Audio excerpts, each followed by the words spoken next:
বড়াল নদী, এই নদীর পাড়েই গড়ে উঠেছে বনোয়ারি নগর। আনুমানিক ১৬ শতাব্দীর দিকে তারাশের জমিদার রাজর্ষি রায় বনমালী রায় বাহাদুর এই স্থানটি সুন্দর ও সৌভাগ্যের মনে করে একটি রাজপ্রাসাদ নির্মাণ করেন তিনি।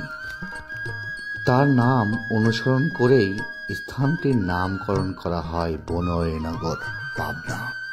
এরপর ব্যবসা বাণিজ্য ও শিল্প কারখানা ও শিক্ষার অতি দ্রুত প্রসার ঘটতে শুরু করে। কালের পরিবর্তনে জমিদারের রাজ প্রাচুর্যের বিলুপ্তি হয়েছে, তবে নদী পাড়ের ইতিহাস, সমৃদ্ধি ও ব্যবসা বাণিজ্য জৌলুস এখনও বনোয়ারিনগরে চোখে পড়ে।